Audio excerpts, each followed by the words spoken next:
Hi guys, welcome back my channel. So today we are discussing chapter first financial management. Financial management का जो chapter first है वो हम आज discuss करेंगे. तो फर्स्ट चैप्टर में हमारे पास क्या है, इंट्रोडक्शन. फर्स्ट चैप्टर में हम देखेंगे फाइनेंशियल मैनेजमेंट क्या होता है, फाइनेंशियल मैनेजमेंट का मीनिंग क्या है, डिफिनीशन क्या है, ऑब्जेक्टिव्स क्या है फाइनेंशियल मैनेजमेंट के, क्यों इम्पॉर्टेंट है फाइनेंशियल मैनेजमेंट किसी भी ऑर्गेनाइजेशन के लिए, वो हम इस वीडियो में डिस्कस करेंगे. लास्ट वीडियो में मैंने आपको बताया था बीकॉम फाइनेंशियल मैनेजमेंट में क्या सिलेबस है, लाइक फर्स्ट चैप्टर आपको क्या है, सेकंड चैप्टर क्या है, थर्ड चैप्टर क्या है, वो हमने सारा लास्ट वीडियो में डिस्कस करा था. और वहाँ पे मैंने आपको बताया था कि इसके बाद हम वन बाय वन सारे चैप्टर डिस्कस करेंगे. तो आज हम अपना फर्स्ट चैप्टर जो है वो फाइनेंशियल मैनेजमेंट का डिस्कस करेंगे. वो है फाइनेंशियल मैनेजमेंट इंट्रोडक्शन की, लाइक मीनिंग, डेफिनेशन जो मैंने आपको अभी बताया. तो चलिए स्टार्ट करते हैं अपना टॉपिक. पहले देखते हैं फाइनेंशियल मैनेजमेंट का मीनिंग क्या है. So financial management refers to the efficient and effective management of money. जैसे कि आपको नाम से ही पता चल रहा है, फाइनेंशियल मैनेजमेंट किसका, मैनेजमेंट, फाइनेंस. तो अब देखते हैं कि क्या मीनिंग है इसका. Financial management refers to efficient and effective management of money in such a manner as to accomplish the objective of the organisation. जो भी फंड्स होते हैं, जो भी मनी है, उसको इस तरीके से मैनेज करना या फिर इस तरीके से उसे हैंडल करना एफिशिएंटली एंड इफेक्टिवली कि किसी भी ऑर्गेनाइजेशन का जो भी ऑब्जेक्टिव हो या किसी भी कंपनी का जो भी ऑब्जेक्टिव हो वो अकॉम्प्लिश हो सके. That is financial management. तो यहाँ पे एक ऑब्वियसली बात है कि मतलब जो भी हमारा मेन टॉपिक यहाँ पे आ रहा है कि जो भी फंड्स होते हैं उनकी प्रॉपर मैनेजमेंट करना, जो कि आपको इस लाइन में मीनिंग में शो हो रहा है कि ये शो क्या कर रहा है. It is mainly concern with the proper management of fund. ये मेनली किस चीज़ को कंसर्न करता है, प्रॉपर मैनेजमेंट ऑफ फंड. जो भी फंड्स होती है उनकी प्रॉपर मैनेजमेंट करना. अब यहाँ पे बात आती है मैनेजमेंट क्या होती है. मैनेजमेंट करने के लिए हम प्लानिंग करते हैं, ऑर्गेनाइजिंग करते हैं, डिसीजन करते हैं. ये सारी क्या है, ये सारे मैनेजमेंट के फंक्शन है. तो इसका बेसिक एक सिंपल सा मतलब क्या है कि फंड को ऑर्गेनाइज करने के लिए, मैनेज करने के लिए हमें इन सारे फंक्शंस का भी यूज़ करना पड़ेगा. मतलब कि किसी भी बिजनेस में, किसी भी ऑर्गेनाइजेशन में जो भी फंड्स जो है वो लगने वाले होते हैं उनको अच्छे से प्लानिंग करना, उनको अच्छे से ऑर्गेनाइज करना, अच्छे से उनकी कंट्रोलिंग करना, अच्छे से उनको रेज करना कि कहाँ से फंडिंग लानी है, कहाँ से फंडिंग नहीं लानी है, और उस फंडिंग को कैसे कंट्रोल करना है, उस फंडिंग को एडमिनिस्ट्रेट कैसे करना है. तो इन सभी चीज़ों को हम क्या कहते हैं, फाइनेंशियल मैनेजमेंट. इन सभी चीज़ों को हम फाइनेंशियल मैनेजमेंट कहते हैं. और फाइनेंशियल मैनेजमेंट के अंदर ही हम इन सारी चीज़ों को ऑर्गेनाइज करते हैं, हम सारी चीज़ों को करते हैं. फाइनेंशियल प्लस मैनेजमेंट, अगर हम इन दोनों वर्ड्स को तोड़ दे तो फर्स्ट हमारे पास आता है फाइनेंशियल, सेकंड वन हमारे पास आता है मैनेजमेंट. तो मैनेजमेंट तो आपने 11th-12th में ऑब्वियसली पढ़ा है कि मैनेजमेंट क्या होता है. Management is all about planning, organising, directing, controlling the financial activities. जो फाइनेंशियल एक्टिविटीज होती है, लाइक प्लानिंग हो गया हमारे पास, ऑर्गेनाइजिंग हो गया, डायरेक्टिंग हो गया, कंट्रोलिंग हो गया, उन सारी चीजों की मैनेजमेंट करना. तो जब भी हम प्लानिंग करते हैं, ऑर्गेनाइजिंग करते हैं, डायरेक्टिंग करते हैं, कंट्रोलिंग करते हैं, किसकी, फर्म के जितने भी फाइनेंशियल अफेयर्स हैं उनको जब भी हम प्लान करें, ऑर्गेनाइज करें, डायरेक्टिंग करें, उनकी कंट्रोल करें, तो वही होता है हमारे पास फाइनेंशियल मैनेजमेंट. तो मैनेजमेंट यहाँ पे जैसे आपको दिख रहा है फाइनेंशियल प्लस मैनेजमेंट, तो ये फाइनेंशियल मैनेजमेंट दो शब्दों से मिलकर बना है, that is financial and management. First one is financial, second one is management. जब भी हम किसी भी ऑर्गेनाइजेशन के जितने भी फाइनेंशियल एस्पेक्ट्स हैं, फाइनेंशियल फेयर्स हैं, जितनी भी फाइनेंशियल एक्टिविटीज है किसी भी ऑर्गेनाइजेशन की, फर्म की, उन सबको जब हम मैनेज करते हैं, उनके रिगार्डिंग जब भी हम कोई प्लानिंग करते हैं, उनके रिगार्डिंग जब हम ऑर्गेनाइज करेंगे, कंट्रोलिंग करेंगे, then this is called financial management. अब आता है कि फाइनेंशियल एक्टिविटीज मतलब इसमें कौन कौन सी चीजें आती है। तो जैसे कि मैंने लिखा है FM means financial management. Financial management is planning, organising, directing, controlling the financial activities. जो मैंने कि आपको बताया कि फाइनेंशियल मैनेजमेंट क्या है। फाइनेंशियल मैनेजमेंट क्या है? प्लानिंग है, ऑर्गेनाइजिंग है, डायरेक्टिंग है, कंट्रोलिंग है। बट किस चीज की प्लानिंग है, किस चीज की डायरेक्टिंग है, किस चीज की ऑर्गेनाइजिंग है? The financial activities. जो भी किसी फर्म की फाइनेंशियल एक्टिविटीज है, उनकी प्लानिंग है, उनकी ऑर्गेनाइजिंग है एंड उनकी कंट्रोलिंग है। देन आगे आता है financial activities such as procurement, utilisation of funds of the enterprise. Fund जो है वो कहाँ से प्रोक्योर करेंगे, फंड का अरेंजमेंट कहाँ से करेंगे, यूटिलाइज कहाँ से करेंगे फंड को। तो ये सारे एस्पेक्ट्स के बारे में हम मैनेजमेंट करते हैं, हम सब डिसीजन करते हैं फाइनेंशियल मैनेजमेंट में। ये सारी चीजें हमारे पास आती है फाइनेंशियल मैनेजमेंट में। तो ये था हमारे पास फाइनेंशियल मैनेजमेंट क्या होता है, उसका मीनिंग मैंने आपको बताया, थ्रू एग्जाम्पल बताया कि क्या होता है फाइनेंशियल मैनेजमेंट और ब्रीफली बताया। तो अब हमारे पास आता है डेफिनेशन। डेफिनेशन आपको क्यों पढ़ना जरूरी है? क्योंकि अगर एग्जामिनर ने आपसे मीनिंग पूछा है तो आप मीनिंग भी लिख सकते हो, डेफिनेशन भी लिख सकते हो, दोनों उसके बिहाफ में वर्क करेगी, आपको मार्क में मिलेंगे।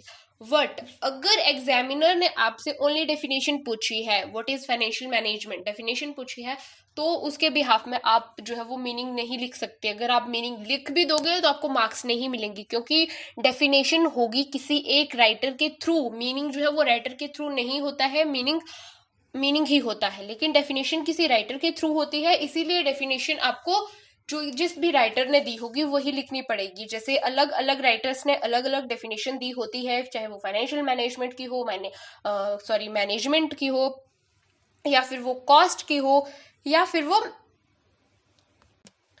किसी और टॉपिक से रिलेटेड हो। आपको डेफिनेशन जब भी देनी होगी, जब भी एग्जाम में लिखनी होगी, तो डेफिनेशन किसी राइटर के थ्रू ही दी जाती है।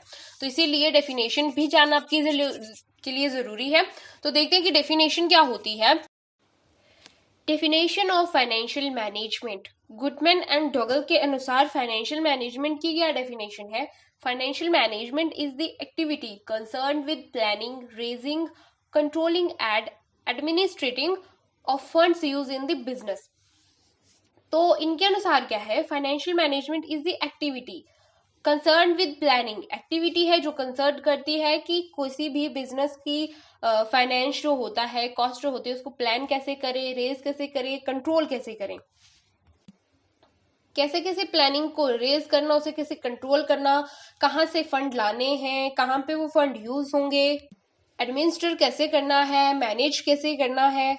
इन सभी चीजों को हम क्या कहते हैं? फाइनेंशियल मैनेजमेंट कहते हैं।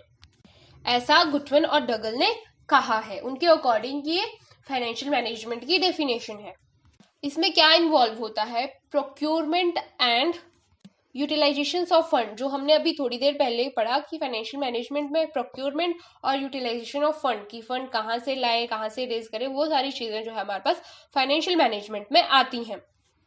अब हमारे पास यहाँ पे एक और डेफिनेशन आती है फाइनेंशियल मैनेजमेंट की। जैसे कि आपको अगर फर्स्ट नहीं आपको ठीक लग रही कि हाँ ये ज्यादा थोड़ी टफ है, सेकंड वाली इजी है, तो तभी मैंने आपको यहाँ पे दो डेफिनेशन बताई है। अपने अकॉर्डिंग जो भी आपको ठीक लगे उसे आप ले सकते हो। तो दूसरी डेफिनेशन है हमारे पास ऐसे खुचल के अनुसार, financial management deals with procurement of funds and their effective utilisation in the business.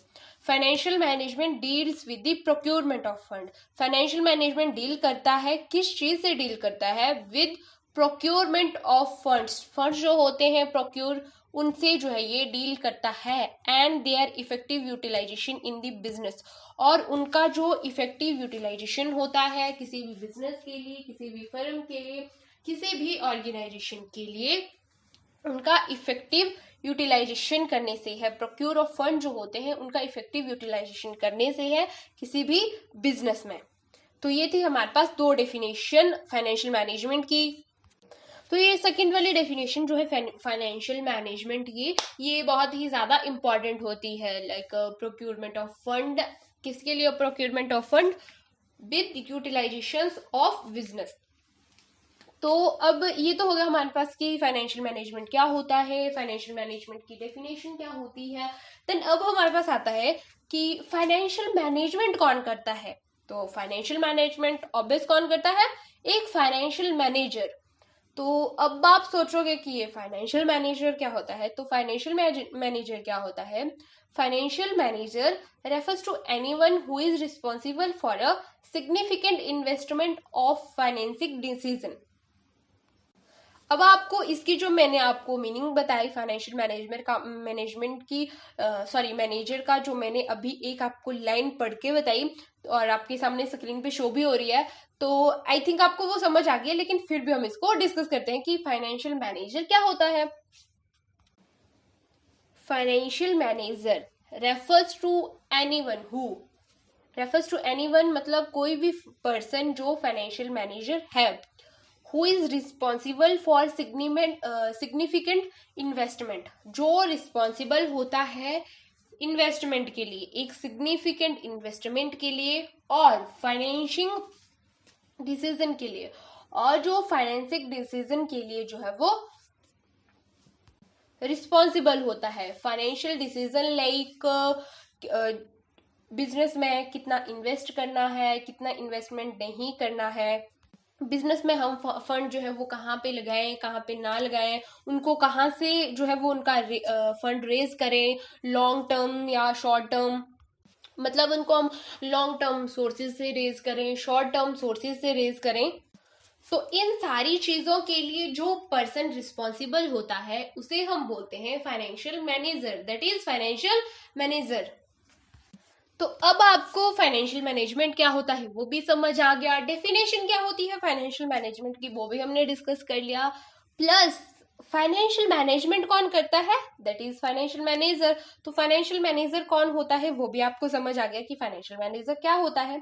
तो अब हम देखेंगे कि जो हमारी फाइनेंशियल मैनेजमेंट है उसका स्कोप क्या है, क्या फाइनेंशियल मैनेजमेंट करती है, क्या उसका मेन ऑब्जेक्टिव क्या है।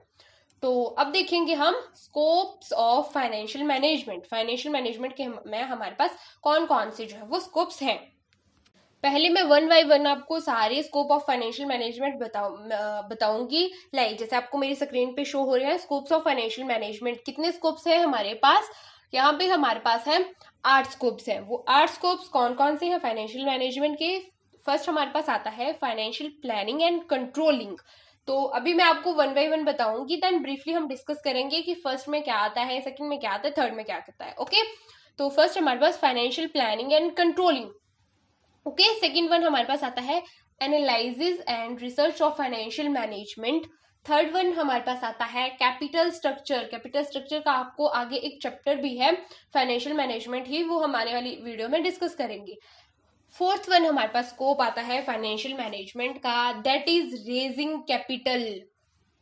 आगे आता है fifth one investing capital. I hope कि आपको सब ये भी थोड़ा थोड़ा इसकी हिंट मिल गई होगी कि रेजिंग कैपिटल क्या होता है, इन्वेस्टिंग क्या होता है, जो कि हमने पहले फाइनेंशियल मैनेजमेंट की डेफिनेशन पढ़ी उसमें ये दिख रहा था। लाइक उसमें भी वर्ड्स आ रहे थे, दैट इज रेजिंग इन्वेस्टमेंट। तो मैं वो आपको डिफाइन करे हैं तो आपको उनमें से आइडिया लग गया होगा कि रेजिंग कैपिटल क्या होएगा, इन्वेस्टिंग कैपिटल क्या होएगा।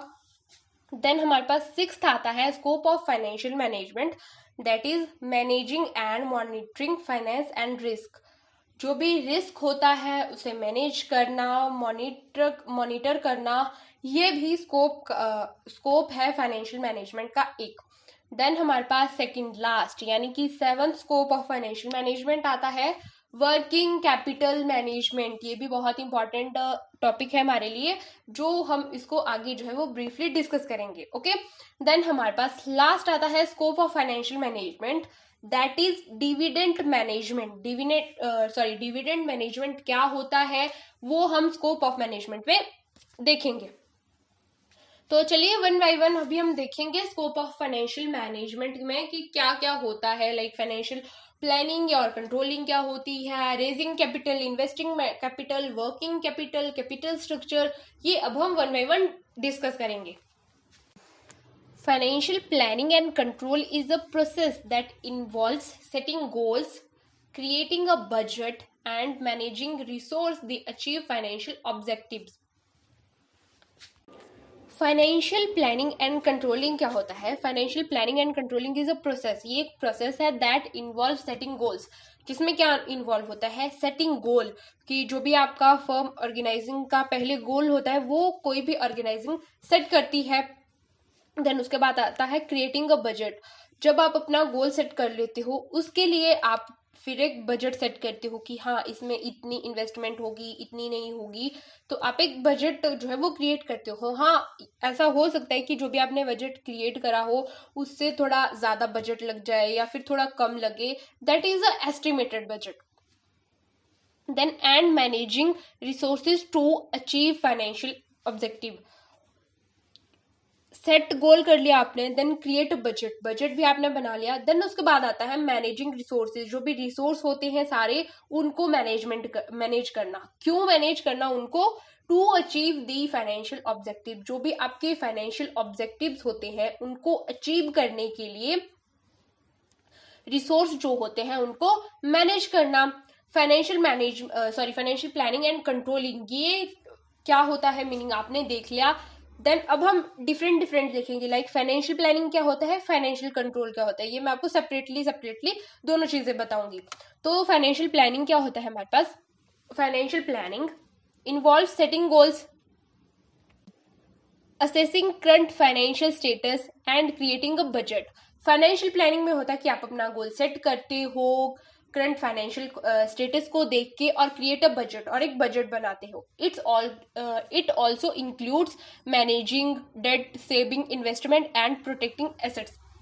इसमें सारी चीजें जब भी आप कोई फाइनेंशियल मैनेजमेंट करते हो, लाइक आप कुछ नया करने की सोच रहे हो, चाहे वो बिजनेस है चाहे वो आप पर्सनली कुछ नया करने की सोच रहे हो, तो क्या होता है कि आप सारी चीजों को ध्यान में रख के करते हो, चाहे वो डेट हो, चाहे वो आपने कुछ सेविंग करके रखी हो, इन्वेस्टमेंट करके रखी हो, या प्रोटेक्टिंग एसेट्स हो। आप सारी चीजों को ध्यान में रख के करते हो कि लाइक मैं इस चीज की अगर शुरुआत कर रहा हूँ, किसी बिजनेस की शुरुआत कर रहा हूँ, तो उसके बाद मेरे पास इतनी इन्वेस्टमेंट भी होगी, इतनी सेविंग भी होगी, मेरे जो एसेट्स है वो प्रोटेक्ट रहेंगे या नहीं रहेंगे। इन सारी चीजों को मैनेज करके ही आप किसी बिजनेस को स्टार्ट करने के बारे में सोच रहे हो।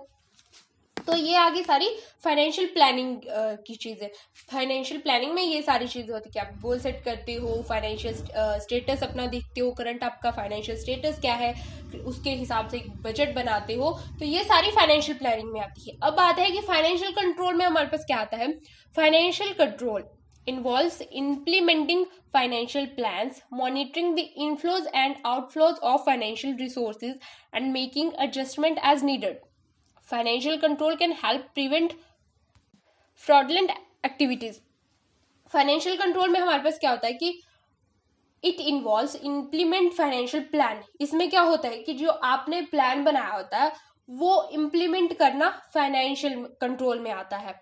Monitoring the inflows and outflow of financial resources, जो भी फाइनेंशियल रिसोर्सेज होते हैं उनका जो इनफ्लो होता है, उनका जो आउटफ्लो होता है, उसको मॉनिटर करना, ये किस में आता है? ये आता है हमारे पास फाइनेंशियल कंट्रोल में। And making adjust and needed, और उसकी एडजस्टमेंट करना, ये फाइनेंशियल कंट्रोल में आता है। Financial control can help prevent fraudulent activities. Financial control जो, सॉरी मैनेजमेंट बोल दिया मैंने, कंट्रोल बोलना था, सॉरी इसको स्किप करना, आपकी फाइनेंशियल कंट्रोल होएगा। Financial control can help prevent fraudulent activities. Financial management जो होता है वो जो फ्रॉडलेंट एक्टिविटीज होता है जो होती है उनको कंट्रोल करता है फाइनेंशियल कंट्रोल जो होता है। तो ये था हमारे पास कि फाइनेंशियल प्लानिंग एंड कंट्रोलिंग क्या होता है, जो मैंने आपको सेपरेटली बताया। फाइनेंशियल प्लानिंग क्या होती है, फाइनेंशियल कंट्रोल क्या होता है। तो अब आपने ये देख लिया कि scope of financial management, first scope हमने देख लिया, ब्रीफली मैंने आपको बता दिया।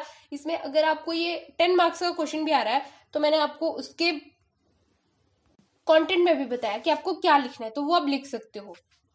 सेकेंड हमारे पास आता है scope of financial management, analysis and research of financial statements. इसमें हमारे पास क्या आता है, it involves a comprehension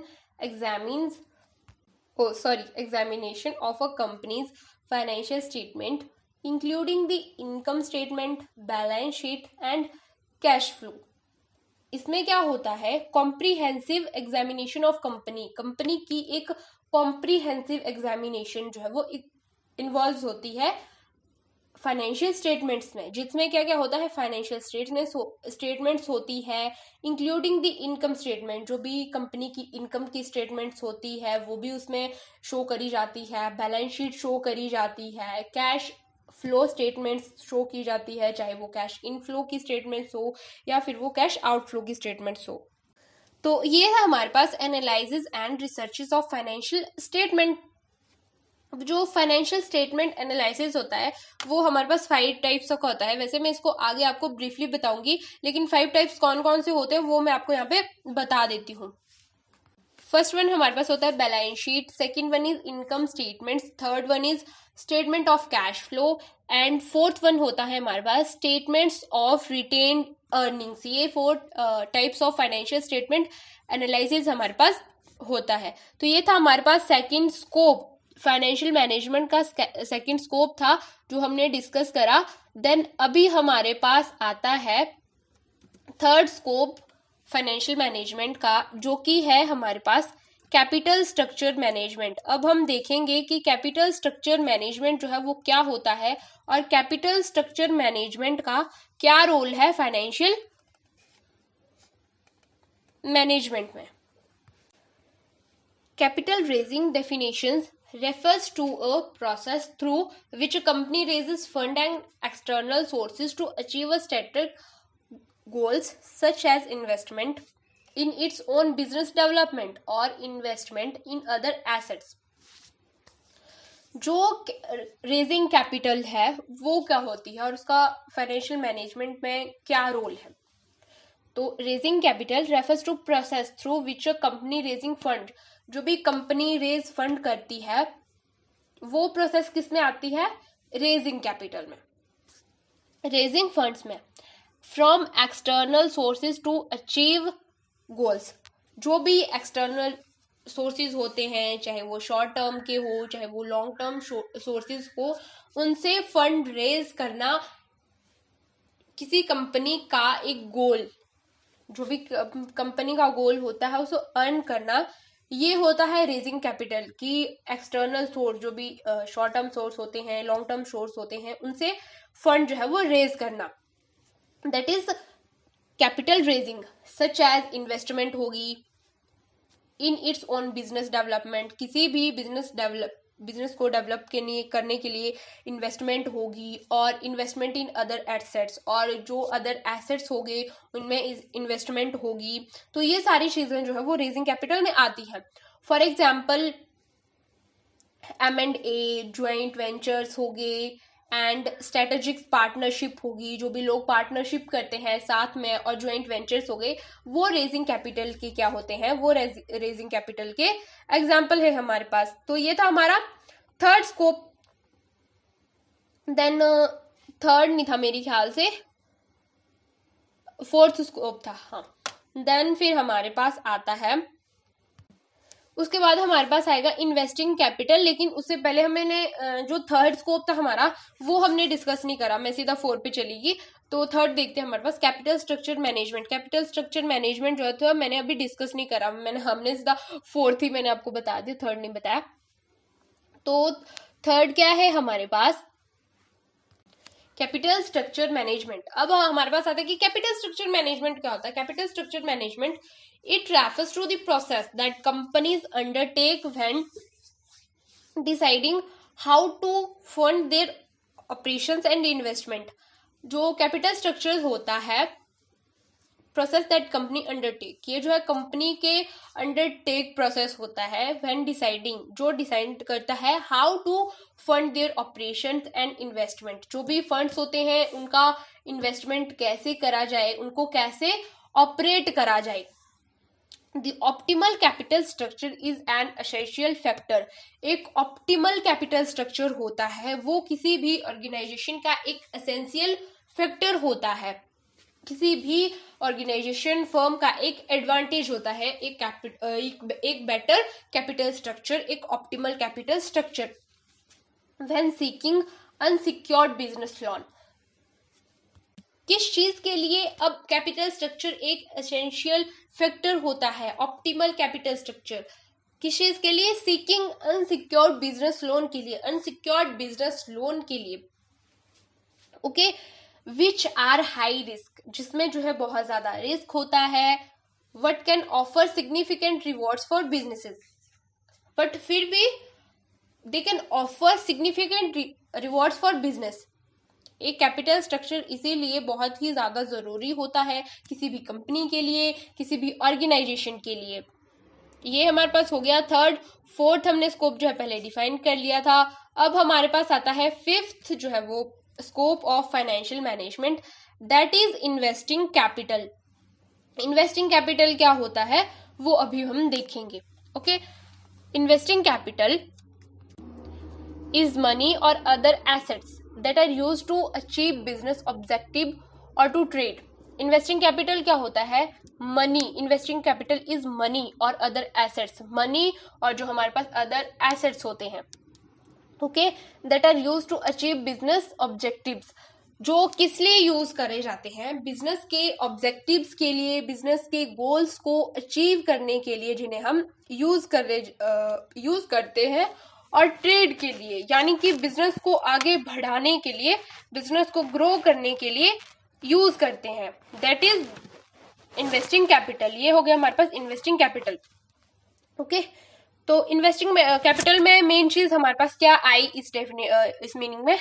first one is business objectives, okay, and second one is trading. तो बिजनेस ऑब्जेक्टिव्स क्या होता है और ट्रेडिंग क्या होता है?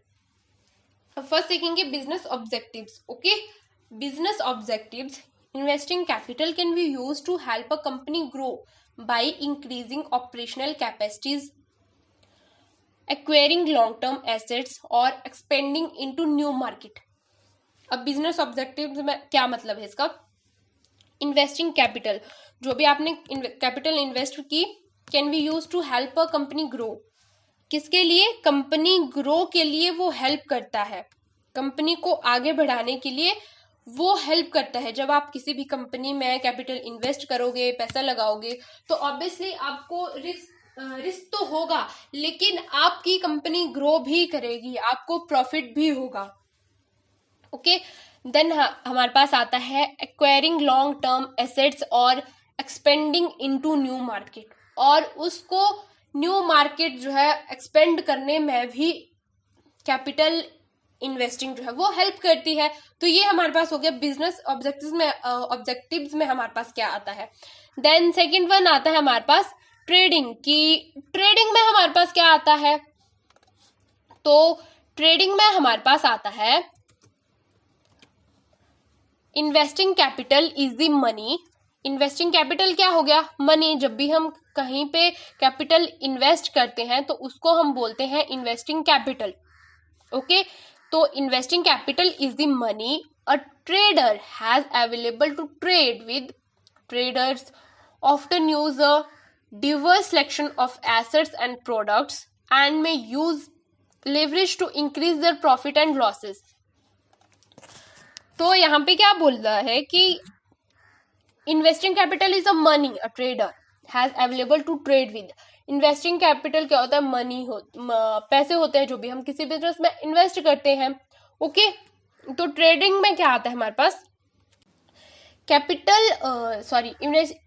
इन्वेस्टिंग कैपिटल वो मनी है जो एक ट्रेडर के पास ट्रेड करने के लिए, व्यापार करने के लिए अवेलेबल होता है। जो भी एक ट्रेडर होता है अक्सर वो क्या करता है? Divers selection of assets and products. जो भी एसेट्स जो भी प्रोडक्ट्स होते हैं उनको वो सिलेक्ट करता है, और जो उसका प्रॉफिट है वो अपने प्रॉफिट और लॉसेस को मैक्सिमम वो अपने प्रॉफिट को बढ़ाने के लिए क्या करता है?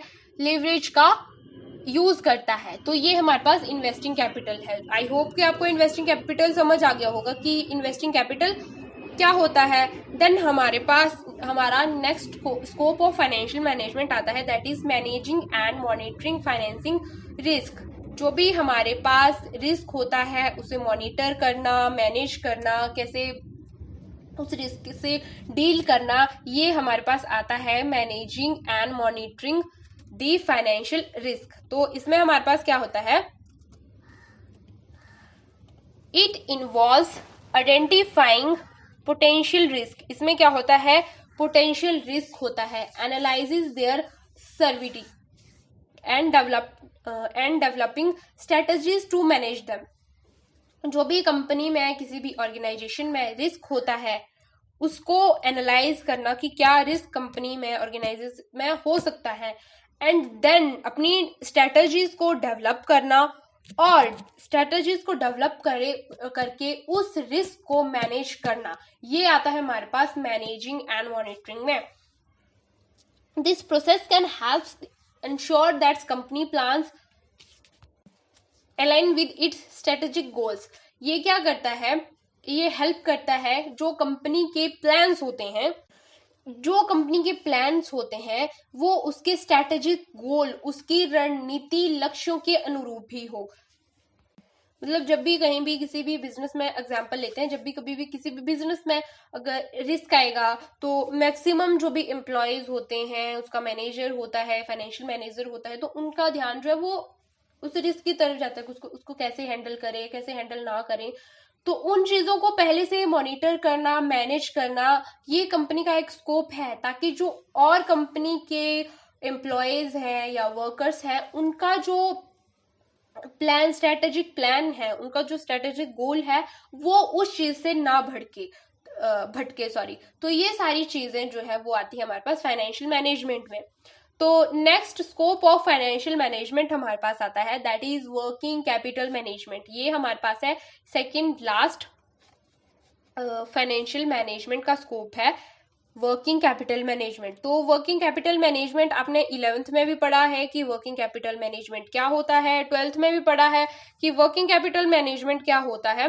तो अभी हम इसको थोड़ा कम देखेंगे, मतलब स्मॉलली देखेंगे कि वर्किंग कैपिटल मैनेजमेंट क्या होता है, क्योंकि वर्किंग कैपिटल मैनेजमेंट का आगे जाके आपको एक चैप्टर है जहां पे मैं आपको ब्रीफली डिस्कस करूंगी कि वर्किंग कैपिटल मैनेजमेंट क्या होता है। तो यहाँ पे देखते हैं वर्किंग कैपिटल मैनेजमेंट जो है वो क्या होता है। Working capital management is a business strategy that involves managing a company short term assets and liabilities to ensure the company has enough cash to run its day to day operations. The goal is to balance these elements to maintain liquidity, minimize cost and maximize profitability.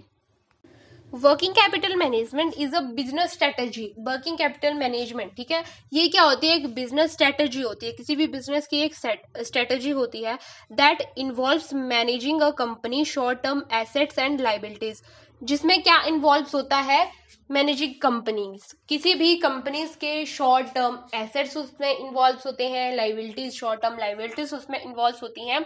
किस लिए involve होती हैं, to ensure the company has enough cash, इसलिए वो होती है to ensure, ये ensure करने के लिए कि company has enough cash, company के पास सिर्फ पर्याप्त ही कैश है, एनफ ही कैपिटल है, to run its day to day operation. जो भी किसी भी ऑर्गेनाइजेशन के डे टू डे ऑपरेशन होते हैं उनको रन करने के लिए कंपनी के पास एनफ ही कैश है, एनफ ही वर्किंग कैपिटल है, तो उसकी मैनेजमेंट इन सारी चीजों के बेसिस पे होती है। तो ये मैं आपको बता रही हूँ कि वर्किंग कैपिटल मैनेजमेंट क्या होती है, क्यों वर्किंग कैपिटल मैनेजमेंट जो है वो जरूरी होती है फाइनेंशियल मैनेजमेंट के लिए। तो वर्किंग कैपिटल मैनेजमेंट ये बताता है कि हमारे पास कंपनी के डे टू डे ऑपरेशंस को रन करने के लिए कितना कैश हमारे पास एनफ है, कितना कैश हमारे पास एनफ नहीं है। The goal is to balance their elements to maintain liquidity, minimise cost and maximise there profitability. ये क्या करता है, balance sheet these element to maintain, balance sheet balance करता है किस चीज को, elements to maintain liquidity, liquidity को मेंटेन करता है, मिनिमाइज कॉस्ट, जो भी उसकी कॉस्ट्स होती हैं उनको मिनिमाइज करता है, कम करता है, और जो भी उनके प्रॉफिटेबिलिटी होती है, प्रॉफिट्स होते हैं, उनको वो मैक्सिमाइज करता है। तो ये था हमारे पास वर्किंग कैपिटल की, वर्किंग कैपिटल में क्या आता है, स्कोप ऑफ फाइनेंशियल मैनेजमेंट। तो ये भी आपको समझ आ गया होगा।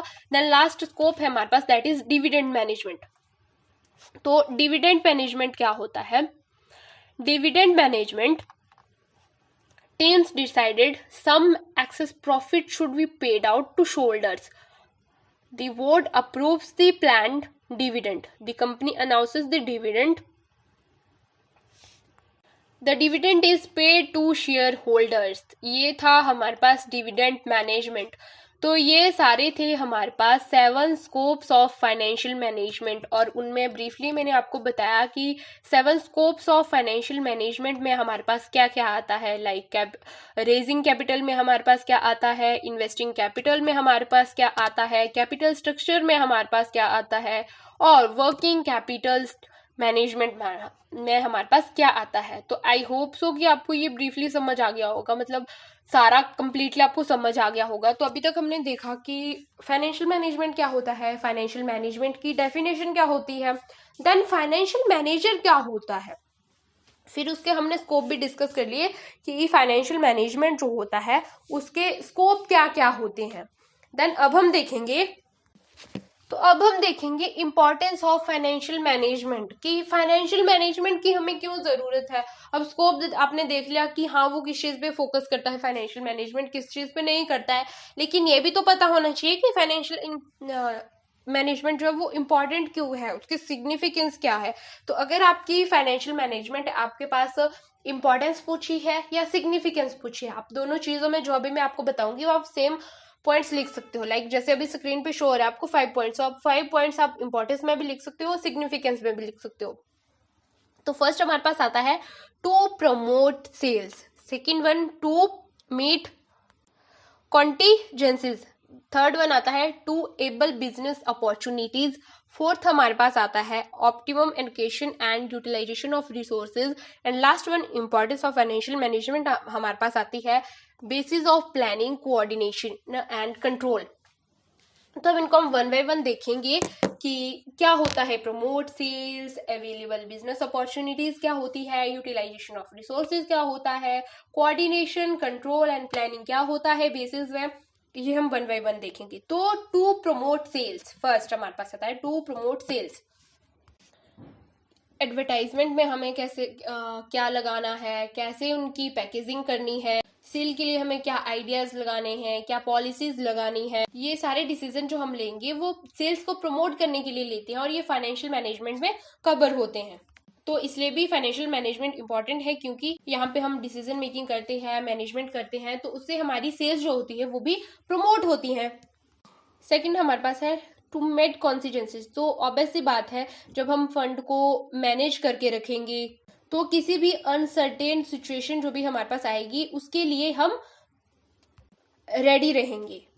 लेकिन अगर हम अपने फंड्स की मैनेजमेंट सही नहीं रखेंगे तो कॉन्टीजेंसीज मेट करने में हमें प्रॉब्लम हो सकती है, उनको हैंडल करने में हमें प्रॉब्लम हो सकती है. तो थर्ड हमारे पास आता है टू अवेल बिजनेस अपॉर्चुनिटीज.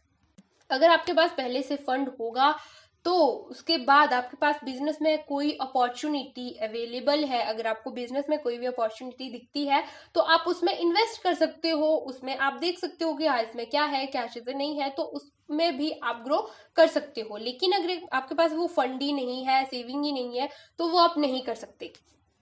तो ये जरूरी क्यों है, क्यों जो फाइनेंस होता है उसको मैनेज अच्छे से करें, और जो बिजनेस अपॉर्चुनिटीज आती हैं हमें नेक्स्ट लेवल पे उन्हें हम अच्छे से अचीव कर सके. देन फोर्थ हमारे पास आता है optimum allocation and utilisation of resources. जो भी रिसोर्सेज है उनको हमें अच्छे से एलोकेट करना है, ऑप्टिमम एलोकेट करना है उनका, और अच्छे से हमें रिसोर्सेज का यूटिलाइज करना है.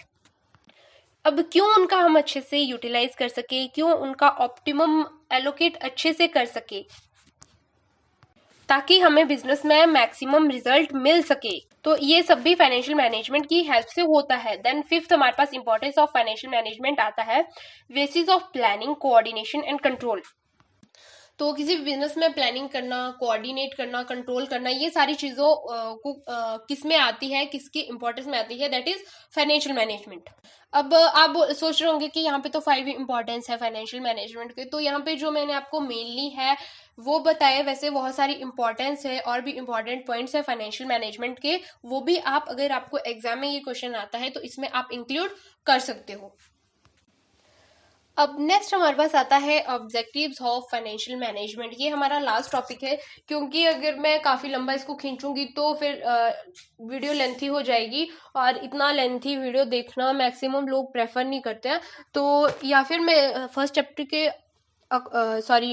के ऊपर सेकंड पार्ट जो है एक और ऐड कर दूंगी, जिसमें आपको नेक्स्ट में बताऊंगी कि ऑब्जेक्ट फंक्शंस क्या होते हैं। फंक्शंस हमने डिस्कस नहीं करे फाइनेंशियल मैनेजमेंट की, वो मैं उसमें बता दूंगी, और जो चीज़ें रहती है आगे फर्स्ट चैप्टर में वो मैं बताऊंगी, नहीं तो ये वाली वीडियो जो है वो बहुत लेंथी हो जाएगी। अब देखते हैं objectives of financial management. Objective of financial management क्या है हमारे पास। It is the duty of the top management to lay down the objectives और goals which are to be achieved by the business. It is the duty of the top management, ये duty होती है किसकी, top management की, to lay down the objectives, किसके लिए, to lay down the objectives और goals which are to be achieved, objectives के लिए और गोल्स के लिए जो अचीव करने के लिए होते हैं किसी भी बिजनेस के गोल्स को, जो भी बिजनेस के गोल होते हैं उनको अचीव करना। तो फर्स्ट हमारे पास ऑब्जेक्टिव्स ऑफ फाइनेंशियल मैनेजमेंट में आता है प्रॉफिट मैक्सिमाइजेशन। प्रॉफिट मैक्सिमाइजेशन, जैसे आपको इसके नाम से पता लग गया होगा कि प्रॉफिट मैक्सिमाइजेशन में हमारे पास क्या होएगा, तो भी डिस्कस करेंगे कि प्रॉफिट मैक्सिमाइजेशन में हमारे पास क्या होएगा। वैसे तो ये बहुत इजी है, आपको समझ भी आ गया होगा, लेकिन फिर भी हम इसको डिस्कस करते हैं कि क्या आता है हमारे पास प्रॉफिट मैक्सिमाइजेशन में।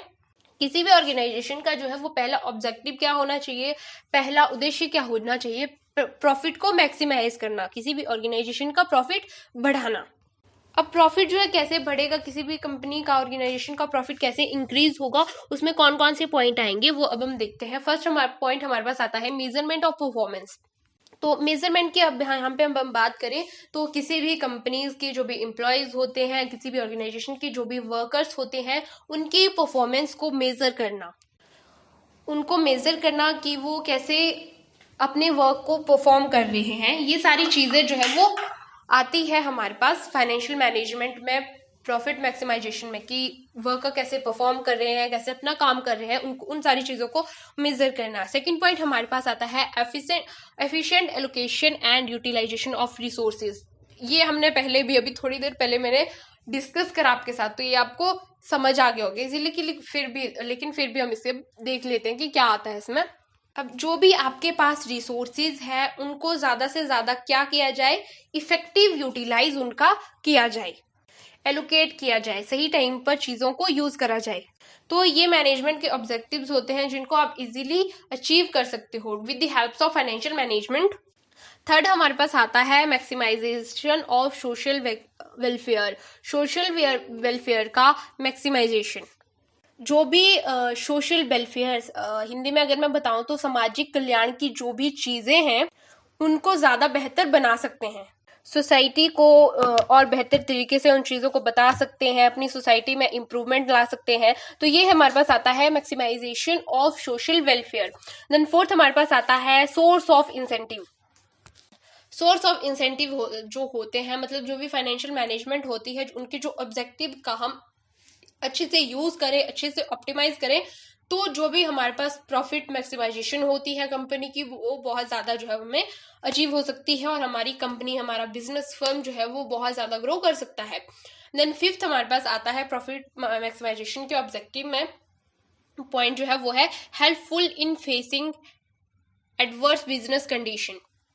जो भी बिजनेस की एडवर्स कंडीशन होती है, लाइक अगर बिजनेस में कहीं भी बीच में रिस्क आ रहा है या ऐसी कंडीशन आ रही है जहाँ पे एम्प्लॉयज़ को, वर्कर्स को, फाइनेंशियल मैनेजर जो होता है उसको बहुत ज़्यादा सोचने की ज़रूरत पड़ जाए या फिर डिसीजन लेने में प्रॉब्लम हो, तो ये सारी चीज़ें जो है वो हेल्प करता है to facing adverse business condition. Business की जो भी एडवर्स कंडीशन होती है उसको फेस करने में प्रॉफिट मैक्सिमाइजेशन जो है वो हेल्प करता है। ओके, तो सिक्स्थ वन हमारे पास आता है helpful in the growth of firm. जो प्रॉफिट मैक्सिमाइजेशन होता है वो हेल्प करता है इन दी ग्रोथ ऑफ फर्म, किसी भी फर्म की ग्रोथ के लिए हेल्पफुल होता है प्रॉफिट मैक्सिमाइजेशन। क्यों? जब भी फॉर एग्जांपल किसी कंपनी में बहुत ज़्यादा प्रॉफिट होता है, प्रॉफिट होएगा तो जो भी कंपनी का मैनेजर होएगा वो अपने बिजनेस में और ज़्यादा इन्वेस्टमेंट करेगा, और जितनी ज़्यादा इन्वेस्टमेंट होती है उतना ज़्यादा आपको प्रॉफिट भी होता है। हालांकि मैं ये नहीं बोलूँगी कि ओनली प्रॉफिट भी होता है, रिस्क भी होता है, लेकिन जब एक बड़ा बिजनेसमैन होता है उसको पता होता है कि कहाँ पे उसको ज़्यादा प्रॉफिट होगा, कहाँ पे उसको कम होगा, तो वो अपनी माइंड में चीज़ें माइंड सेट करके चीज़ों को जो है वो चीज़ों को यूज़ करता है, चीज़ों का यूटिलाइजेशन करता है और मैक्सिमम उसको प्रॉफिट होता है। और अगर कहीं रिस्क हो भी रहा है तो उस रिस्क को वो इजीली जो है वो हैंडल कर लेता है। तो ये थी हमारे पास कि प्रॉफिट मैक्सिमाइजेशन में हमारे पास कौन कौन सी चीज़ें आती हैं। अब सेकंड पॉइंट हमारे पास आता है वेल्थ मैक्सिमाइजेशन। पहले हमने देखा कि किसी भी ऑर्गेनाइजेशन का जो प्रॉफिट है उसको हम कैसे बढ़ा सकते हैं, उसको हम कैसे इंक्रीज कर सकते हैं। अब हम देखेंगे वेल्थ मैक्सिमाइजेशन किसी भी कंपनी, फर्म, बिजनेस की जो वेल्थ मैक्सिमाइजेशन होती है उसको कैसे इंक्रीज करें। वेल्थ मैक्सिमाइजेशन में हमारे पास आता है this approach is now universally accepted is an appreciate way to make financial decisions as it removes all the limitations of the profit maximisation approach. तो दिस अप्रोच मतलब wealth maximisation is now accepted, इसको accept करा गया है universally, सभी के द्वारा accept करा गया है। क्यों करा गया है? क्योंकि कुछ लिमिटेशंस होती है प्रॉफिट मैक्सिमाइजेशन में, तो उन लिमिट्स को दूर करा जाता है वेल्थ मैक्सिमाइजेशन को अप्रिशिएट करके, उनको यूज करके। जो भी फाइनेंशियल डिसीजन है उनको इजीली लिया जा सकता है, या जो भी लिमिटेशंस होती है उनको इजीली रिमूव करा जाता है। कौन सी लिमिट्स को इजीली रिमूव करा जाता है? Limitations of profit maximisation approach. Profit maximisation approach में जो भी लिमिट्स होती हैं उनको इजीली रिमूव करा जाता है वेल्थ मैक्सिमाइजेशन की हेल्प से। It is also known as net present value. Net present value मतलब NPV maximisation approach. It is also known as मतलब इसको हम दूसरा नाम भी क्या है, जो वेल्थ मैक्सिमाइजेशन का दूसरा नाम है वो है net present value, NPV. That is the second name of wealth maximisation. Net present value मतलब जो करंट नेट प्रेजेंट वैल्यू चल रही होती है उसको हम मानते हैं। इसी अप्रोच का सेकंड नाम है नेट प्रेजेंट वैल्यू।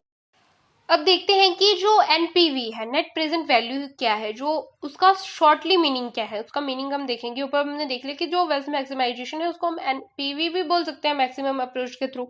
अब हम देखेंगे कि एनपीवी जो है, नेट प्रेजेंट वैल्यू जो है, उसका मीनिंग क्या होता है। The difference between the present value of future cash inflows generated by an asset and its cost is known as net present value. तो जो भी प्रेजेंट वैल्यू होती है, आपका फ्यूचर कैश फ्लो जो भी होता है, फ्यूचर में जो भी कैश फ्लो होगा, कैश जनरेट होगा, चाहे वो कैश इनफ्लो है चाहे वो कैश आउटफ्लो है, प्लस आपके पास जो एसेट्स है उसकी जो कॉस्ट वैल्यू है, उनके बीच का जो डिफरेंस है वो क्या कहलाएगा? वो कहलाएगा हमारा नेट प्रेजेंट वैल्यू। मतलब जो करंट टाइम में आपके जो भी एसेट्स हैं उनको लेते हैं और फ्यूचर में आने वाले कैश को लेते हैं, उनको जब आप आपस में माइनस करते हैं तो हमें पता चलता है नेट प्रेजेंट वैल्यू। जो भी नेट प्रेजेंट वैल्यू होती है वो हमें पता चलती है, तो उसे हमें पता चलता है उन एक्सेस की क्या वैल्यू है, हमारे पास कैश की क्या वैल्यू है।